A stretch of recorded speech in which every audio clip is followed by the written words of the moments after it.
Hey, welcome back to another episode of Hands on Diecast. EC here. Kevin here. And today, something special. Yeah, the first ever almost real model that we'll be reviewing, and this is the Wow, what's it called again? The Land Rover Defender 110. Yeah, or 110, right. sorry, it Yeah. should be 110, not 90. Yeah, so like what Kevin said, very first time we're reviewing an almost real. Our channel has predominantly been focused on auto arts. Yeah. So, yeah, something new, something fresh. Hope you guys enjoy this. Let's go. All right, starting off with the front of the Defender. Pretty intimidating looking model. I mean, it's pretty sizable. And lots of nice details from the front. If you just look at the headlights, lots to see in here. The xenon or HID lens, I think, as well as the LED lights. They're pretty accurate to the real car, I think. The mesh is also transparent. You can see through to the radiator fan. These fog lights, yeah, I believe so. Fog lights and just overall detail on the front, including the metal emblem and the Land Rover badging, all well executed. Moving to the top, what's this called? Corrugated iron. I don't think so. No. Okay, anyways, it's meant for the real Defender of the past. This was meant for you to stand on, but for the current gen Defender, it's just for design, but quite well executed. Even down to the snorkel and the sensors up on the windscreen. Yep. All right, on to you. Yeah, it's quite nice, right? It's a nice combination of different paint jobs. Right. Across the front, you've got the matte plastic from the wheel guards, the lower section of the front bumper. You've got the, I guess like a silvery, polished silver. I don't know what, I mean, basically matte silver, right? Across the front, and then of course you've got the green. And I have to say that the paintwork, the green paintwork on this model itself is actually really nice. The metallic flake isn't too big, so it looks quite scale. I agree on all your points. I think just quickly on the headlights, it's nice to see that, there's a significant amount of detail on the indicator lamps, the surrounds of each of these bulbs. Yep. So that's good. So yeah, I like it. I really like it a lot. And let's not forget the accessories, which is a pretty big deal. So for the front, there's a front bumper. Oh, what do you call this? Bull bar. Bull bar, the bull bar. So let's snap that on. Yeah. Snaps on nicely with magnets, a confident feeling, just goes into position. Not much to talk about. I mean, it's just plastic all over like the real car. But well done with the magnets and everything. Agreed. All right. Let's move on. Right. Side of the Defender. So... I've said this before, it's always cool when you've got a model of a relatively normal car, as opposed to a hypercar. I think there's a lot of nice details going on here, right? I think, like I mentioned earlier, on the front, you get a sense of the very nice paintwork across the side of the model. Very interesting combination of colors as well, right? You still have the matte black plastic, you see that on the snorkel as well, and now you get a little bit of gloss black, piano black thrown in around the side mirrors too. So it's a very nice blend of colors overall. One thing that I did find interesting on this model is that there's a tint. There's a very, very clear difference in the tint of the windows, the glass of the windows, right? So, again, more green accents across the rear window, where you have a nice little Land Rover emblem as well. Right. A lot to go through, man. Maybe I'll hand over to you. What do you think? I think, just overall, it's a pretty massive model. And the cool thing is, like you said, it's a common car. Well, not common, but it's a more everyday car, so we get to see the real thing in real life and then sort of draw comparisons with the model. I think the details are really nice. The steel rims, it's not going to be a fan. Not everyone's a fan of these, but I think they've got the rugged, cool look, and then the center hub with the right emblem. Even the mud guards with the correct emblem on it. Down here as well, and even the Defender is written on the scuff plates on the step plates, which is a nice touch. Yep.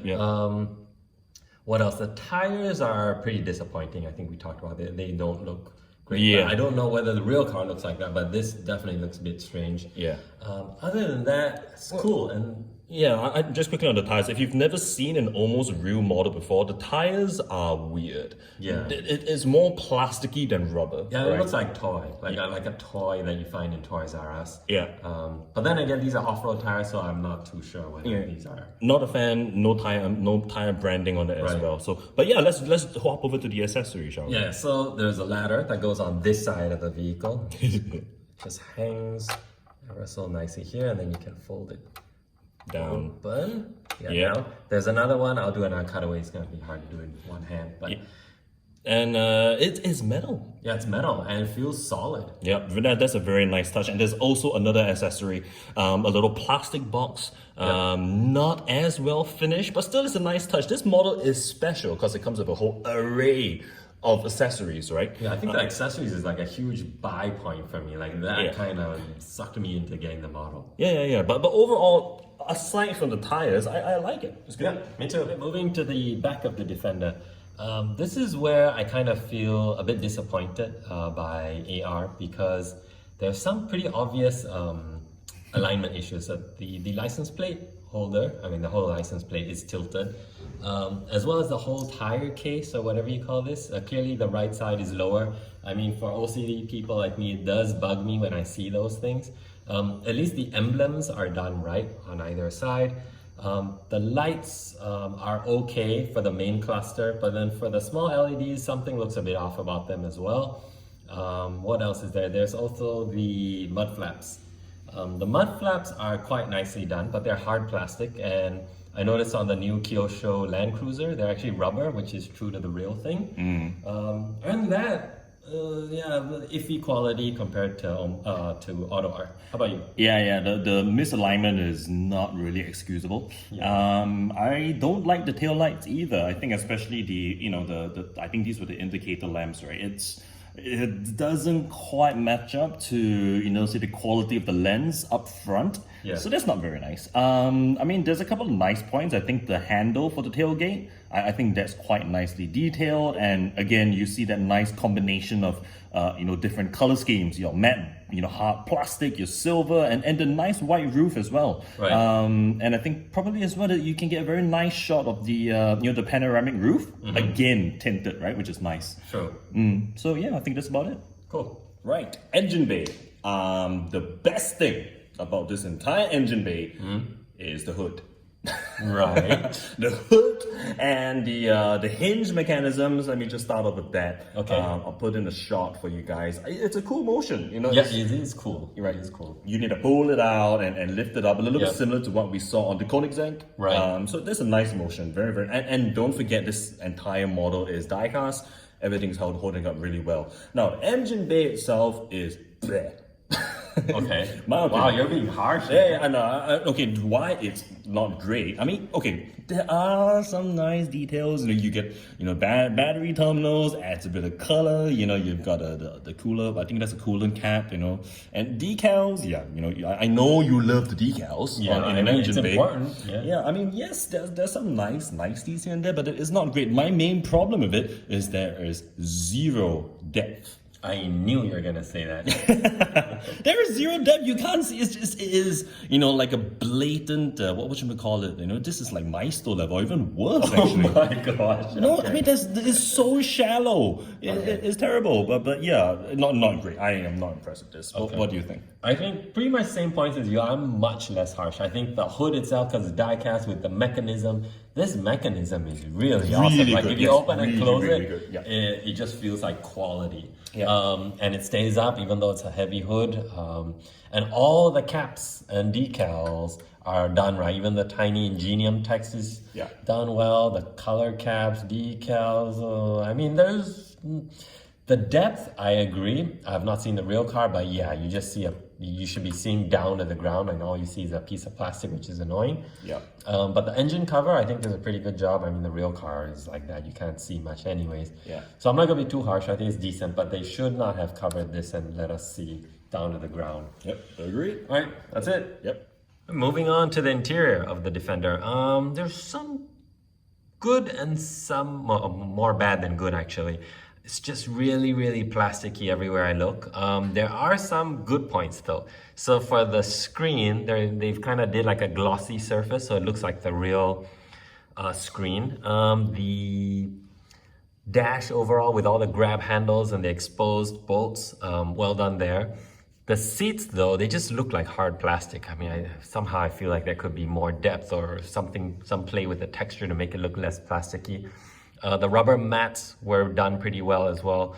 The seat belts, although you can't really see them, there's fabric on there, and then there's metal buckles, which are nice.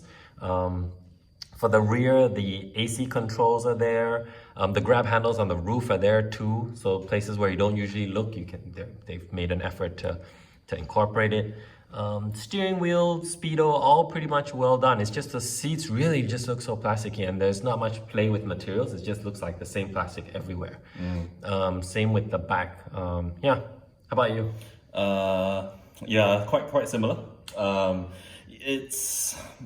I like the blend of some of the colors, you know, Right. like some of the aspects, like there's greenish leather, there's black plastic, there is, like silvery. I can't remember if on the actual car it's supposed to be steel or whatever it is, but no, it can't be steel, not in the interior, so it must be plastic. I agree, the fine details around the controls, the screens, that's nice. You know, I like the fact that they have bothered to paint the rivets silver, not just on the main central dash, but also on the door cards. Door cards actually I thought were quite nice, but yeah, it's still not a great interior. You and I are very critical Yes. of interiors, It's hard to get right. I mean, but I will say this: it is slightly better than auto arts, than recent auto art efforts. now that I have to agree on. Yeah, Yeah. not much, but it's better. Just a tad. Just a tad. So yeah, I think that's about it. All right, cool. Right, the prison cage of the Defender. It looks like a prison Yeah, cage. I'm sorry. yes. We've been trying to find a way to film it, but it's really difficult. But anyway, it's very black. It's very plasticky. There's not much to see in here. I do like the fact that you've got the what should we call it? Just like a security fencing. Kind of like cargo netting, I think. Cargo netting, yeah. It's great if you've got a convict that you need to store away in your boot. But besides that, there's not much detail that I can see. The door card of the tailgate itself does have some nice detail. Again, you've got some nice silver paint for the rivets, and the Defender logo is embossed within. You can see the the heat Heating element. heating element. Thank Yeah. you. The heating element of the rear window quite clearly. But besides that, not much else. Well, do you see anything else? There's not much to talk about here. I think one thing you left out maybe is the magnetic catch for the rear door. Yes. Nice touch. Yeah. Feels good when you close and open. It's like a solid magnetic catch. Yep. And then the cargo netting, or not netting, I don't know what it's called, but the shape and everything looks like they bothered to follow what the real car looks like. I've not seen one in real life, so I don't know, but it looks like they put some effort there. And the door card, like you mentioned. Yep. That's about it. Cool. Let's move on. Next. Right, so we're gonna do a section just for the accessories that we haven't covered. So first on the list, what do we have, Kevin? This is some sort of luggage box. I'm not sure what goes inside, but it's cute. It clips on, hangs on, and then open it up and there's the storage. How do you store anything in I there? have no clue. Tools and stuff, but I mean, yeah. It's Okay. plasticky though, which is why I don't like. But it does have the Land Rover emblem on it, Yep. which is nice. And the hinges are actually quite well done too. And we realized that it is specific to left, and like this box only goes to Exactly. the right of the model. Yep. The ladder goes to the left. Yep. Next, what do we have? We have a roof rack that has very cool magnets. Just see the mechanism. Yeah. Just sucks it in. Oh, oops. But- Yeah. So this is quite flimsy, Yeah. but this is solid. As in the magnets really do their job. Is that a roof rack? I have no clue, but it sure looks like it. You could probably mount something on top. This car is reminding me of a prison vehicle. Yeah. The cargo netting looks like a prison cell, Yeah. and then when you look up through the fancy moonroof, you have more prison. Yeah, more bars. Okay, but in all seriousness, one cool thing about this model is you get all of these accessories. Yep. And they fit well. Yep, they do. Yep, so there you go. Cool. All right, conclusion time. This is going to be an interesting one because it's the first time we're reviewing an almost real. It's quite hard to benchmark because we haven't really seen other almost real. So we're just going to benchmark it off of all the other Auto Rs, GT Spurs, Mini Champs that we've reviewed. I think this is a really unique model. We reviewed like the G-Class before, but this one has accessories, which is pretty cool. And it's just such a different model than everything else we've done before because of the accessories.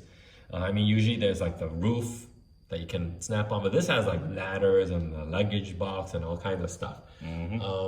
All that's really cool. This is a toughie. The interior honestly sucks to me. The plasticky, the chairs don't have depth to them.